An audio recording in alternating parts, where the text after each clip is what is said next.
everyone. My name is Sheila Watson. I'm Deputy Director of the FIA Foundation, which is a UK-based but globally facing philanthropy and charity which supports work around safe and sustainable mobility around the world. And today I want to talk to you a little bit about safe and healthy streets and the need to look after our young people in terms of how they move around. I have a particular focus today on girls and their safety and security and how they feel about moving around our cities.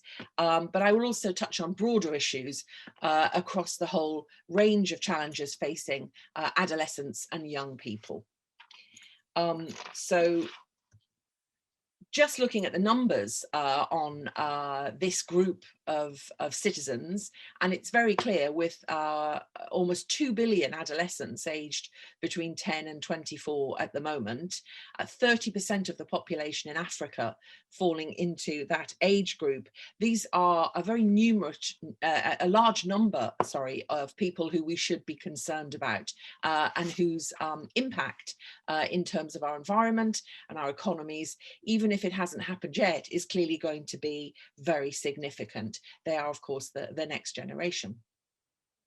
And one of the issues which has particularly impacted young people, all of us in fact, but particularly young people in a way, is the rapid increase in urbanization in the number of cities on the planet. And here in Africa, we have Cairo, Kinshasa and Lagos as already megacities, but two more, Dar es Salaam and Luanda, are set to emerge as megacities by 2030, with populations of over 10 million. And that sort of population growth in dense urban areas offers real challenges for mobility, putting huge pressure on transit systems, creating congestion. Very often with that comes poor air quality and unsafe roads. However, at the same time, it is worth observing that dense cities offer opportunities to take cleaner and more active, less carbon intensive modes because of the short potential to do more walking, cycling, and concepts such as the 15-minute city, which seeks to develop services in a very limited radius around communities to enable people to avoid motorized transport, are one of those sort of opportunities that we should be looking to. But of course, when you look at adolescents and their experience of moving around our cities at the moment, there are some very sad statistics. This is 1.2 million adolescents die every year from largely preventable causes. And there are a whole range of things that fall into this group, but road traffic injury is indeed the leading cause within this age group. And organizations like WHO, their report is here on your screen, have developed strategies to try and support young people around these key threats, including around issues such as poor air quality, personal security, excuse me, and safety, and active mobility, which would in general terms aid health and well-being. The Foundation's focus is on these issues also. And we recently released our manifesto for 2030, which is focused on supporting children, young people, adolescents as they move around through safe and healthy streets. And things like safe speeds and appropriate infrastructure like good, well-protected cycle lanes are all part of this effort, which will benefit everyone, but has a particular focus on young people. And that manifesto is part of a broader plan of action to bring political focus and resources into these aspects of our mobility system.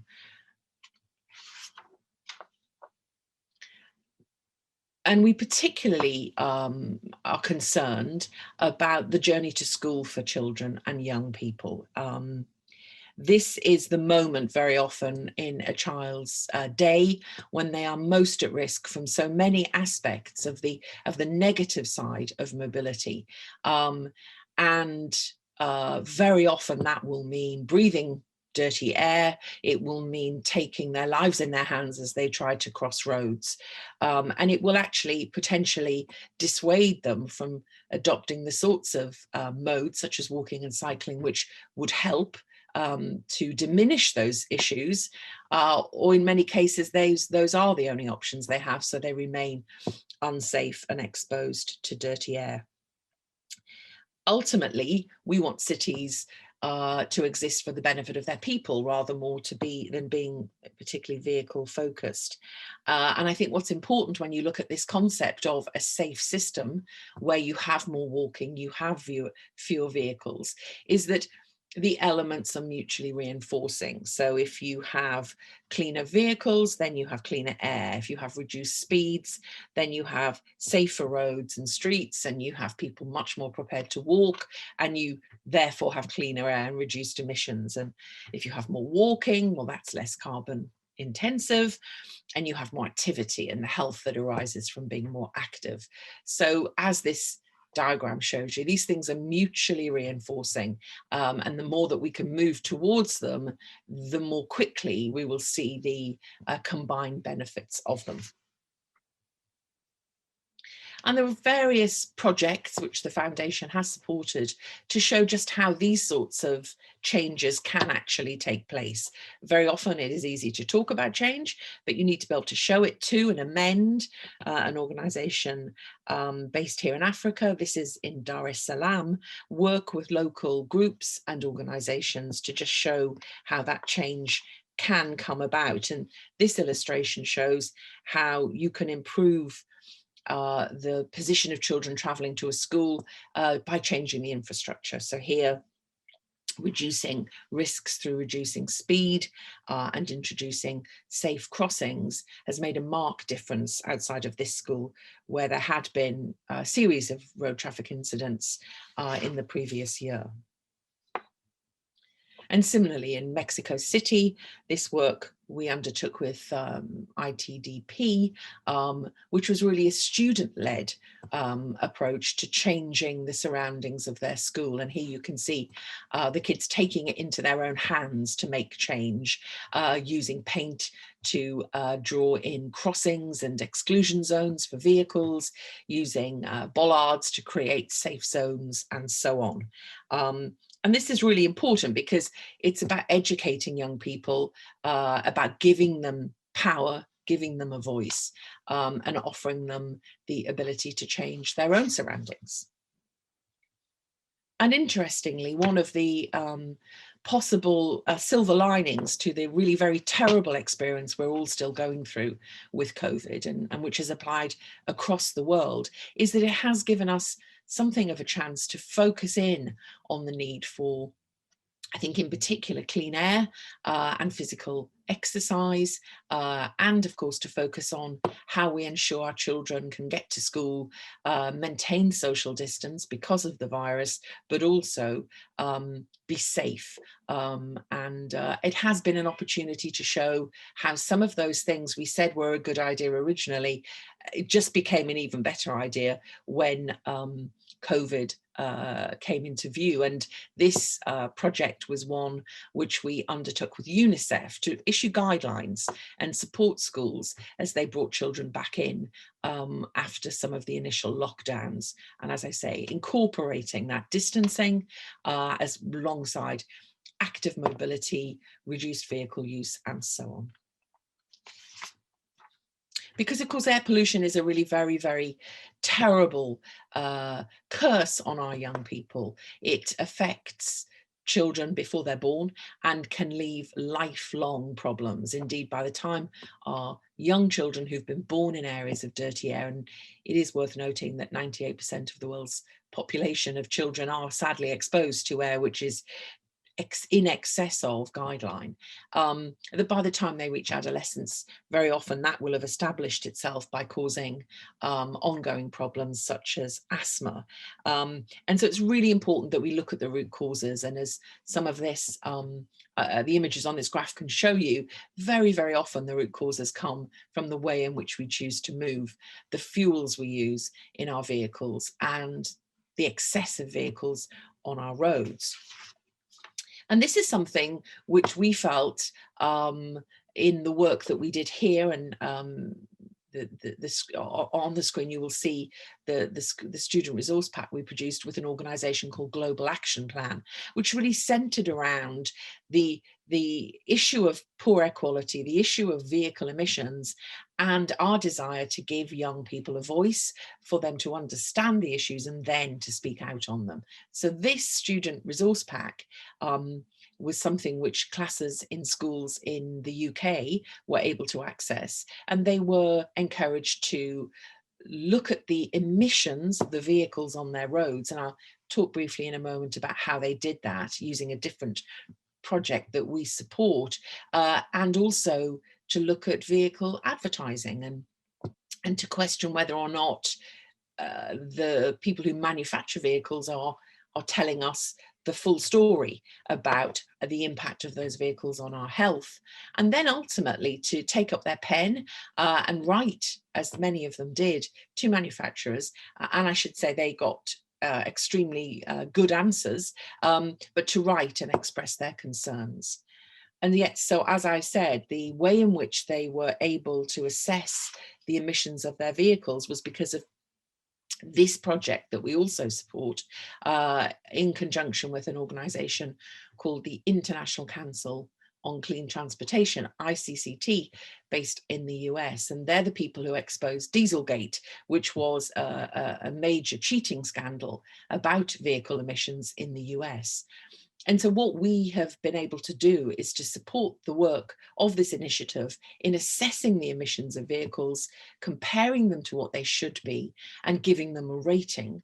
And the children in the school education project that I mentioned just before were able to access this database, check out the cars outside of their homes and schools, and then draw their own conclusions about how they felt about the fact that so very many of them were emitting much more in the way of poisonous gases than they should be.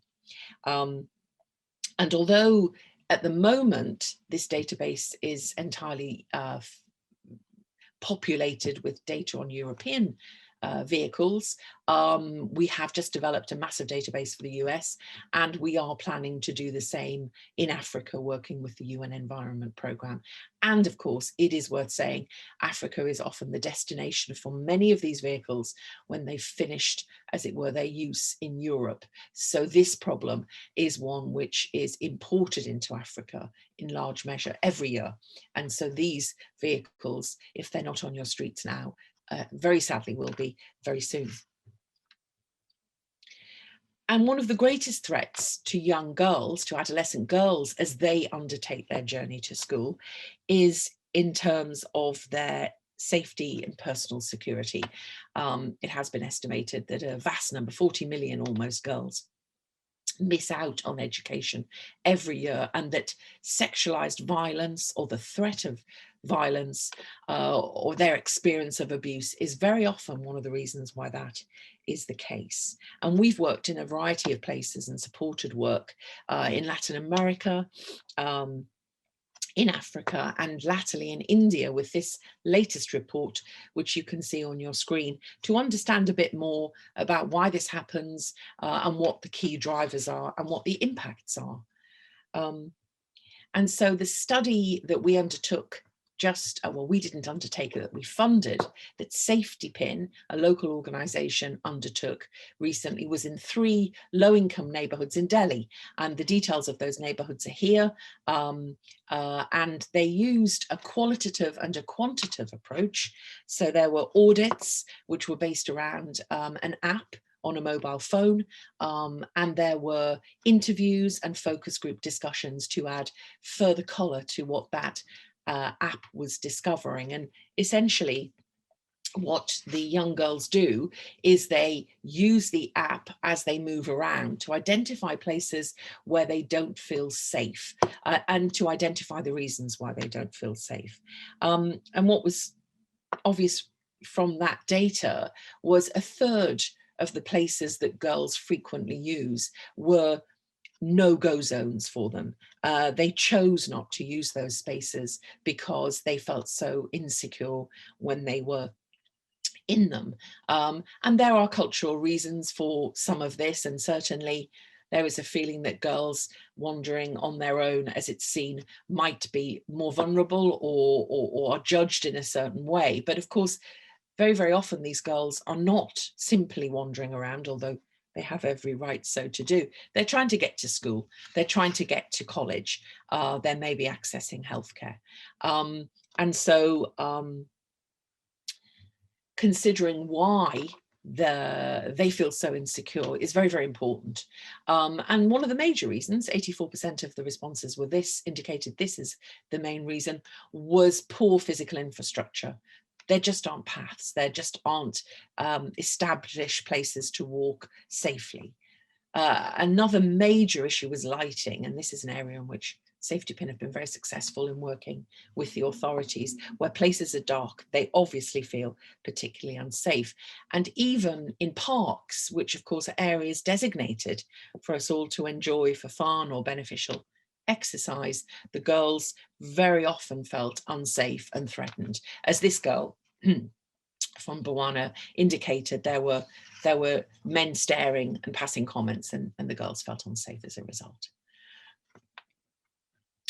So we know that in general, it can feel very daunting to be out and about in our cities for adolescent girls. And very importantly, and sadly, public transport or modes of transport often feel just as unsafe too. So again, these were areas reported in the audit as being unsafe, and particularly where there was poor lighting while you're waiting to access transport, where the transport is overcrowded, and also because there is a feeling, and this was reflected in several of the studies we've supported, that even if you were to report harassment or difficulties, you would not be taken seriously.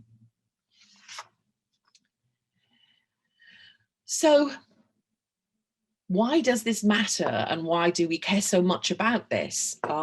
Well, apart from the issue, I think, of fairness, after all, our cities are for all of us equally, for our girls and our boys, there are obvious costs, some of which I've already mentioned. Girls miss school altogether because they're fearful of how they get there.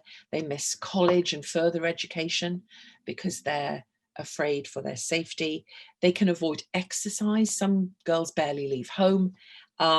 And as they grow, they will share these fears, and that will impact our broader ambitions around sustainable mobility, because if they share with their families that, for example, public transport feels unsafe to them, then that will dissuade their family members from using what are ultimately more sustainable modes, and of course including walking. And the concern is that that will lead to an uptake, or an even greater uptake, in motorised personal mobility, some of which, of course, or most of which, of course, adds to the poor air quality in our cities. So in terms of what we do about this, clearly complex, multi-layered issues, there is no question that we have to think long and hard about how we consider and include the issues of girls and women within our planning for transport, and we're about to release a report on that. In fact, there will be a session tomorrow at this conference at which that report will be discussed, and that's about how we collect our data and how that helps us to understand the issues. But there are other things, like how we ensure that the access points for transport feel safe and are well lit and good places to be, improving our built environment, being robust in our response to harassment, taking it seriously, and addressing those norms of discrimination which are actually having such a negative effect on our young women. And then, of course, include more women in the sector at all levels, and that should ensure at least that the considerations of these groups of women and young women are considered. And that really is part of what we're trying to do in our adolescents agenda as a foundation. We're very much engaged with other organisations, really trying to give adolescents a voice, getting them involved in the processes that affect them, going beyond just the health issues, really trying to be multi-sectoral, engage all of those of us who are interested in transport systems and others. And then also, of course, through that, endeavour to get more funding and ultimately a global summit to consider all of these issues in the round on this key group of people, adolescents, who are so important, so numerous, but whose voices are not being heard. So thank you for your attention to this presentation. All of the work that I've been referring to and the reports of that work are available on our website, which is www.fiafoundation.org. We're very easy to find. And I would encourage you to take a look and to get in touch if you have ideas and thoughts about these issues, or you want to join us in our campaign. That's very easy to do. You can sign up to our Safe Streets work and help us be part of the change that we want to see in this area. Thank you very much. Thank you very much, Sheila Watson. This is the Deputy Director for FIA Foundation. And just a kind reminder to be on the lookout for the survey at the end of the webinar. We'll also be sharing a link for those particular questions on the chat section. I believe we are working on making it go up in a few minutes. Now, unfortunately, Sheila is not able to join us because she had other commitments, so she'll not be taking your questions. We will sample them. Should we be able to get a hold of her tomorrow, we can place the same to her, and if she's able to join us tomorrow, she can answer those particular questions. There are two comments that came from, there's a comment from Salami Oyebode.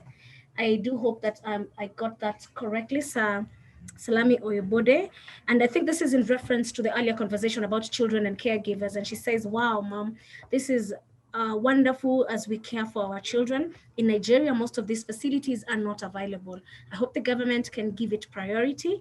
And how can one push for it in a country? And Penina answers, rather contributes more to Salami's sentiments and says, thanks Salami for sharing. It's interesting how cities have similar challenges. We will work towards inclusion of children in all matters. What I'm taking away from here is that we are all working, we all need to work together. Despite the fact that we're from different countries, we all seem to have the same challenges when it comes to transport and mobility in the different sectors, be it children and caregivers, be it women as professionals, be it in terms of the elderly. So we look at the different countries and what is working, we borrow from each other. What is the progress that these different countries have made, we also borrow that from each other, and hopefully build a better transport and mobility sector in the future. Now, we've come to the end of our session for today, the end of our conference, and it's been quite enlightening. I've learned personally a lot. I can see a lot of you saying that, yes, this has been very enlightening. And of course, we are hoping that the stakeholders are listening and borrowing one or two things to be able to make a difference in future. So my last and parting shots is I thank you so much, distinguished guests that have joined us from around the world, be it morning, evening, or night for you. We thank you for your time. A big thank you to our keynote speakers, our moderators, and panelists for your wise words. Our partners, Vectors, UNEP, High Volume Transport Applied Research, FIA Foundation, Volvo Research and Education Foundation, Transformative Urban Mobility Initiative, and Women Mobilize Women. Thank you, Flown, for this platform to pave way for a more inclusive and equitable public transport system in Africa. Now, like I said earlier, after the webinar, there will be a pop-up survey on your screens. I believe it's actually on the chat web. Kindly take a few minutes and answer them, and we will be very, very grateful. Please join us again tomorrow at 8:45 so that we can start day 2 of our 2020 Women in Transport Africa Conference at exactly 9. Again, many thanks for your participation, and see you tomorrow. Ciao, ciao.